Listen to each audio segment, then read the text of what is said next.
honored that you are taking the time to learn more, build your skills, which next week we're going to talk about advancing your career as an engineer. So assuming that you are an engineer, talk about some strategies for moving up in your organization, getting more responsibility, and growing in your career is going to be the topic for next week. So, and then after that, we're going to talk about creating RFQs, managing capital projects. And so our goal with this webinar is to simply add value. That is our mission at CapEx, is to add value to our customers. And we've been working here in the Carolinas since 2005. So we've been around here for a while and been working to, again, pour into our customers to the best of our ability. So we represent who CapEx is. We represent companies like ATC Automation out of Cookeville, Tennessee. As I mentioned, every time 85% of their business is repeat business. And that is huge because in the automation world and in the capital equipment world, there are a lot of dead bodies out there, meaning that there are a lot of companies that have done one project and that was it. Not that, how we say, not that every project has been amazing, but ATC sticks with it and follows through. Cincinnati Test Systems is the largest leak test company in the world. I personally started working with them back in 1994 when I bought my first leak tester as an engineer at Cummins Engine Company in Columbus, Indiana. So have enjoyed watching them grow and being a part of that growth process. It's been fun. Duquesne Plastic Joining, they're anything related to plastic welding, all things plastic welding, laser welding, hot plate welding, vibration welding, spin welding. They do welding of plastics. Symmetric, they are part of the Cincinnati Test Systems test group. They focus on high-speed in-process test and data management. Keller Technologies right here in Fort Mill, South Carolina, is focused on a comprehensive industrial air filtration solution. So paint booths to CNC machining centers, they do all things industrial air filtration. So that's kind of the commercial, just to let you know who we are again and remind you the different companies that we work with and how we go to market. Essentially is helping those companies expand their presence in a specific territory. And the territory we cover and are responsible for North Carolina, South Carolina, and Virginia. So today, we're going to talk about mass flow technology. And so mass flow applications, you'll see some crossover if you were here with us last week and spent some time reviewing the pressure decay. We talked a lot about how to apply pressure decay this week, we talked a lot about the different leak test technologies.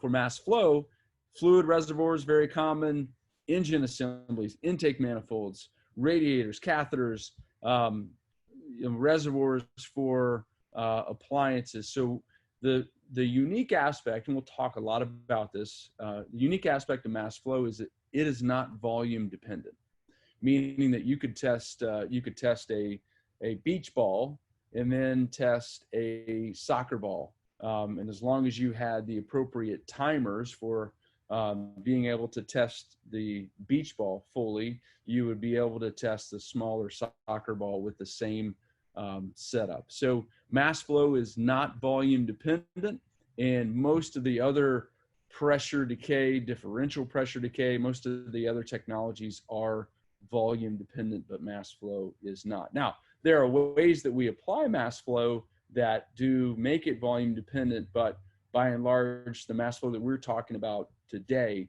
is a non-volume dependent test. So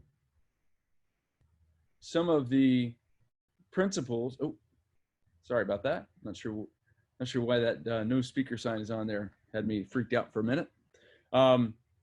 So how does mass flow differ from pressure decay? Mass flow is a direct measurement of flow. Pressure decay requires a leak standard, and we convert that to volumetric flow. So you'll recall that most of the leak specifications, the reject criteria that we utilize is based in standard cubic centimeters per minute at a specific pressure. What that means is, let's say it's 10 standard cubic centimeters per minute at 10 PSI. Well, with mass flow, we can measure that directly. I always describe mass flow or define mass flow as we pressurize a part and we measure the amount of flow that it takes to maintain pressure in the part. We measure the amount of flow that it takes to maintain the pressure in the part. So our target pressure, in this case, it would be 10 PSI. So we're going to measure the amount of flow that it takes to maintain 10 PSI in the part we are testing. With pressure decay, let's go over that just one more time. Pressure decay is measuring, pressure loss over time. So we're going to pressurize a part. We're going to isolate that part and the test circuit, and we're going to measure the amount of decay or pressure loss in that system, or pressure gain if we're doing vacuum decay. So that's the big difference between the two, is that we are continually flowing with mass flow through our pressure regulator. So we're effectively almost balancing pressure across a regulator. And that is why it is so important that we have good air regulation in order for us to achieve a level of accuracy with mass flow technology. Very dependent on the regulation, the air pressure supply in your facility. Definitely want to consider that when thinking about applying mass flow technology. So it is not inherently affected by volume variations. That's what we just mentioned earlier. So that's why the different assemblies that you're putting together, it is good to apply this technology because, at the end of the day, mass flow is not volume dependent. And again, if we have a long enough test timer, we can test just about anything within reason. So it's an instantaneous measurement versus a calculated reading over a fixed time, right? So we're not calculating a pressure loss and then converting that to a volumetric flow. We're actually just measuring the volumetric flow directly. And so the pressure source and air supply they always remain on and active versus pressure decay when we are isolating the part. So here's an overview. So we've got a test part here. Our flow sensor is measuring flow into the part. So the more the part loses pressure, the higher the flow reading is going to be. Now, it's important to consider as well the max flow that you are going to see out of your part. So as an example, if you've got an application where you're trying to apply or reject 2 standard cubic centimeters per minute at, say, 10 PSI. Well, if you have a 3,000 SCCM flow meter, it's going to be very challenging to be repeatable down in that 2 SCCM range. So that's why there are a range of different flow meter values that you would apply. So say 0 to 50 SCCM or 2 to 250 SCCM. So there are variants as far as the range of the flow meters that we are going to apply. So we want to know what is your expected range of parts. So if you're going to be within a certain range, we want to size the flow meter appropriately for your reject criteria. It's important to do that. Otherwise, we're not going to get the gauge R&R, the repeatability that we're looking for. So again, a common way to describe this is we determine the flow rate through the part by measuring the make-up air moving through the flow sensor. So the part's losing pressure, so it's flowing out. And so we're going to flow through the flow meter to increase the pressure in the part. So here is the modern mass flow circuit. You'll see the pressure sensor that is closest to the part. We want to measure, obviously we're maintaining pressure in the part, so we got to monitor the pressure. That stands to reason.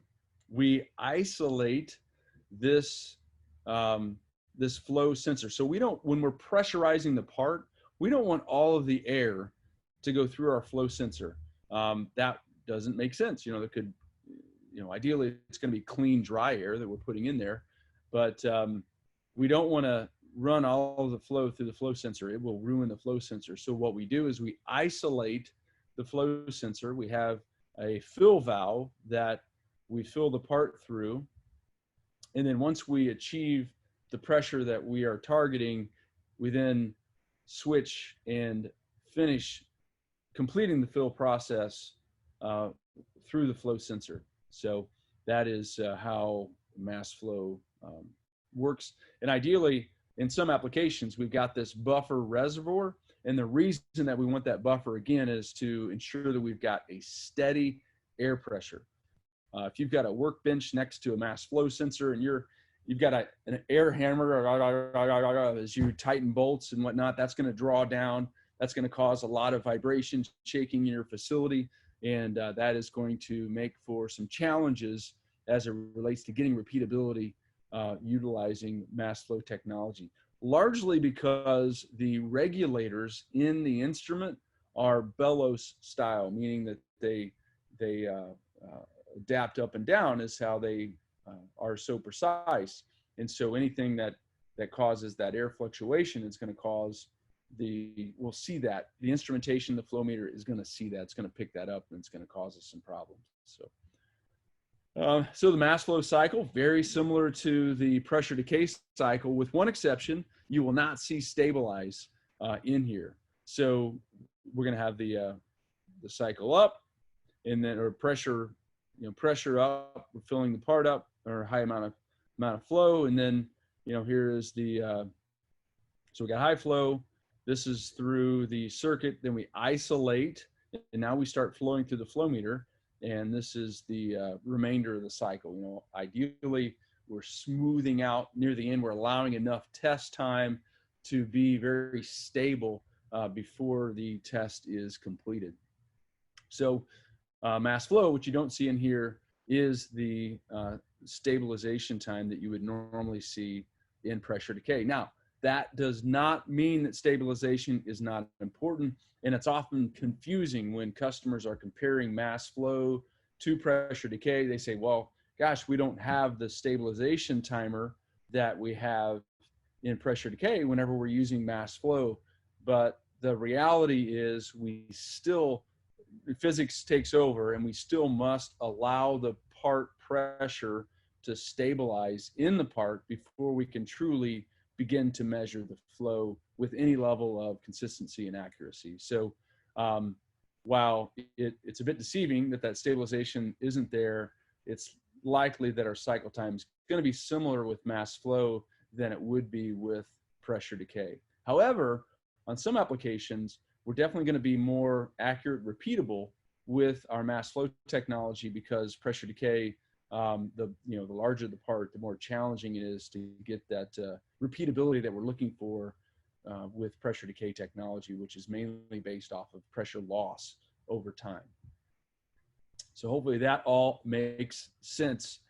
So calibrating a mass flow test is optional. Some customers choose to do it, some do not. It's a matter of, if you want to shorten your cycle time, what you would do is effectively tear out during calibration, you're going to essentially zero out some background flow. So let's say at the end of, if normally you're running a 10-second test timer and you want to back that up to a 6-second test timer, but you're not completely down to zero at 6 seconds, what some people do is they do a calibration, and then it goes to, they'll zero out whatever that flow rate was at the end of 6 seconds, and that now becomes effectively zero. So let's say if it was 5 SCCM that it consistently flowed at the end of 6 seconds, when we do a calibration of mass flow, it's going to be 0 SCCMs at the end of that 6 seconds. So we effectively tear that out, and we call that zero. Some people are comfortable with that. Some people are not. It's really a matter of how you view that type of approach. But with gauge R&Rs and using the appropriate statistical analysis, you can determine if that is going to be an effective way to speed up your cycle time, but ensure that you're going to send only good parts to your customer, because that's ultimately what we all want. So obtain a non-leaking part. This goes with any calibration, pressure decay or mass flow. So connect the non-leaking part to the test instrument, perform a test, confirm that it is zero, confirm that it is a good part. So the instrument records zero flow value. Now we connect the same non-leaking part to an instrument and perform a second test with a calibrated standard introduced into the circuit. The instrument records the flow value in those 2 point, so it does a 2-point process effectively, creating a linear offset of the flow reading based on the 2-point process, right? So we've got a zero flow when we're calibrating to our known good part, and then we introduce the leak standard, and let's say the leak standard is 5 SCCM. It reads, say, 4.8 SCCM on the instrument. Well, the instrument is going to effectively zero that to 5. So it makes that difference up from a linear perspective. So that is how the mass flow calibration process works. Mass flow testing, so some of the main variables, you're going to see these are very similar to what you saw with pressure decay, and really all air leak testing. Test pressure is critical, right? So if you're testing at a very high pressure, it's more challenging to use mass flow technology at higher pressures. At least that's been our experience, and that's what we typically avoid. Using at over 300 psi, mass flow technology will tend to go to the pressure decay technology because of flow meter. Again, flow meters are sensitive measurement tools, and unlike transducers where we can build in the capability for them to handle a robustness for a pressure transducer to handle high pressures, it's more challenging to do that with mass flow instrumentation. So the volume, part elasticity is going to be a challenge, right? We've got those parts that are like balloons, internal part movement. We call those virtual leaks. We see that with many customers where they've got internal to their part, they've got maybe some hydraulic circuits that would move and shift valves internally. And those valves move during a test. Well, that creates a blip, and we see that as a leak. The instrumentation sees it as a leak. It's very sensitive, and that can cause repeatability issues and can be a complete pain in the butt, right? Because you want to, you say, oh, okay, we're going to try to seat those parts before we run that next test. But the reality is that oftentimes those strategies aren't as effective, and that's when we bring Symmetric in and start to use some of the analysis of the data that's coming in to make better decisions as far as whether a part's good or bad.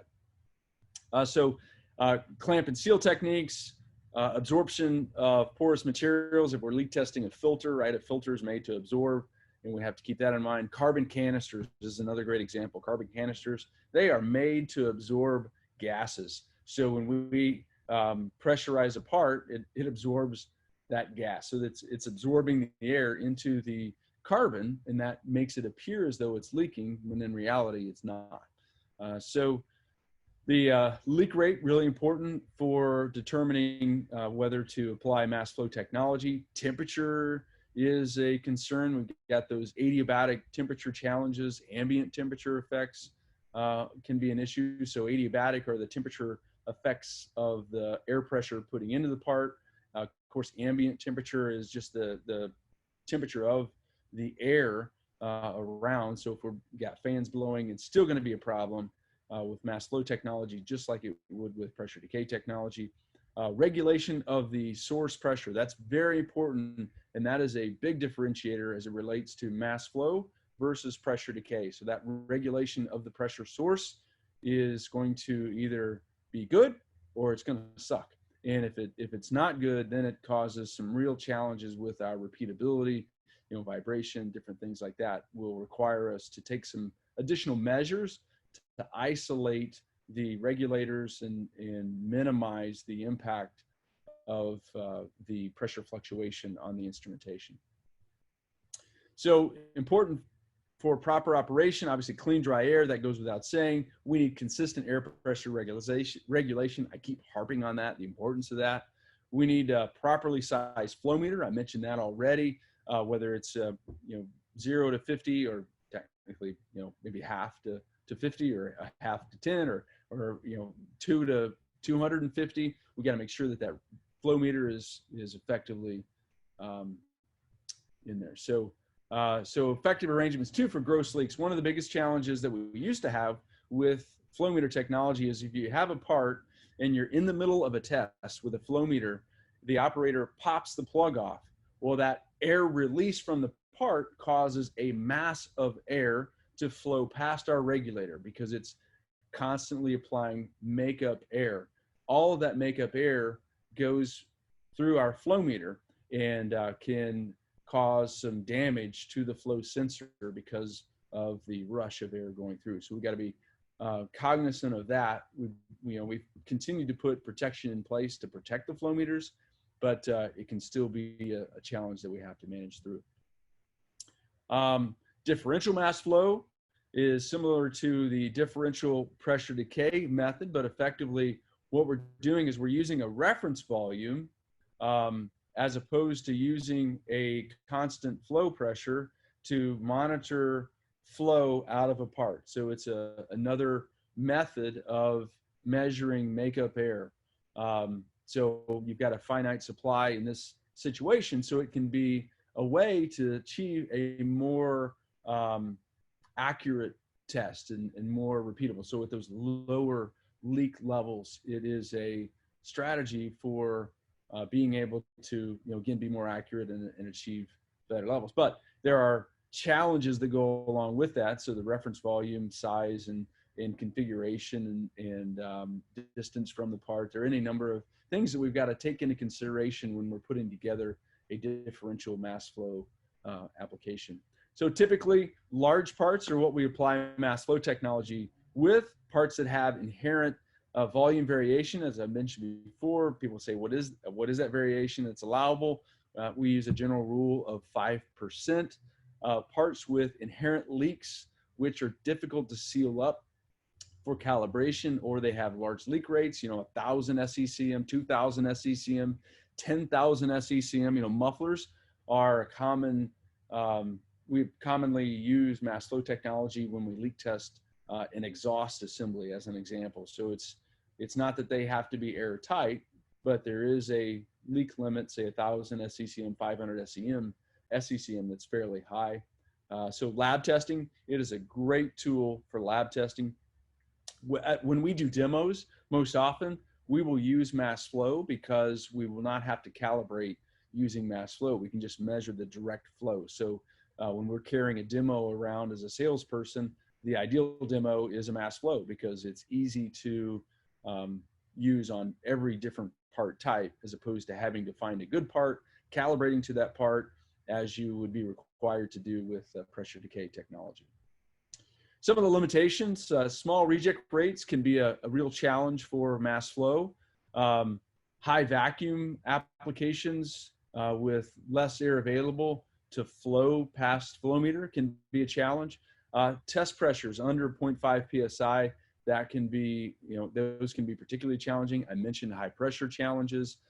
Fast cycle times, if you're looking for a fast cycle time, pressure decay is more likely the strategy that you would want to apply, especially on smaller parts with faster cycle times.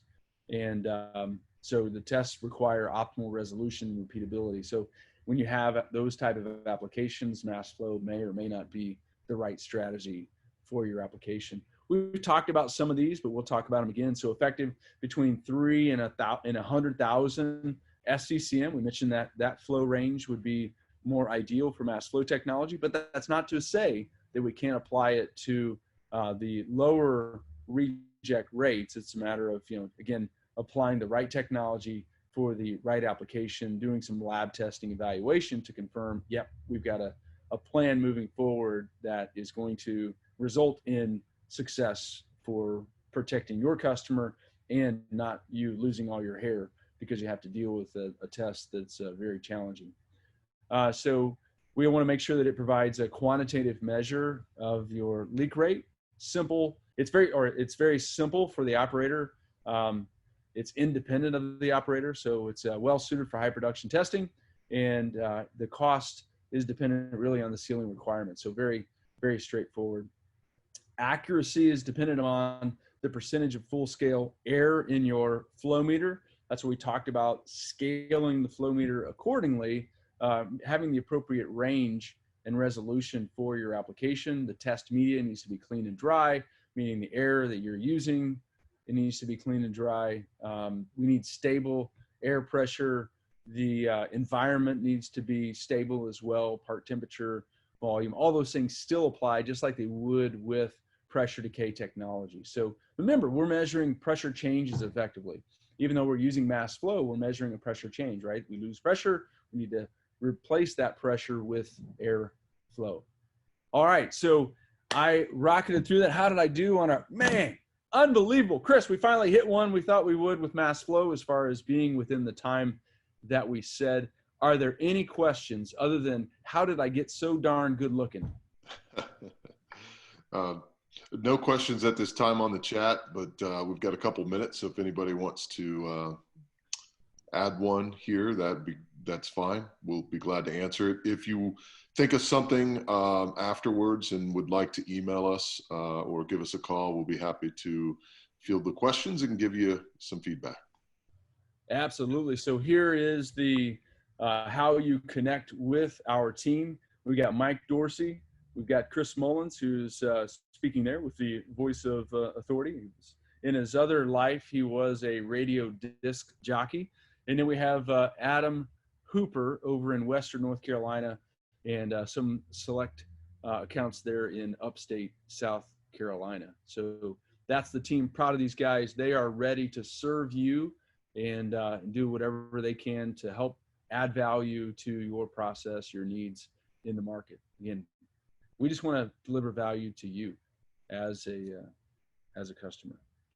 So I skipped over because I wanted to hop to that right quick, but coming up, we're going to be talking about growing your influence as an engineer in your company. And then, like I mentioned, we're going to be talking about creating the ultimate RFQ. We're going to talk about some of the content that best helps a supplier and also allows you to do some CYA to make sure that you've got appropriate coverage for ensuring the supplier follows through on their part and their responsibilities. So that's what's coming up next. Any questions there, Chris? I think we're good to go, Russ, right now.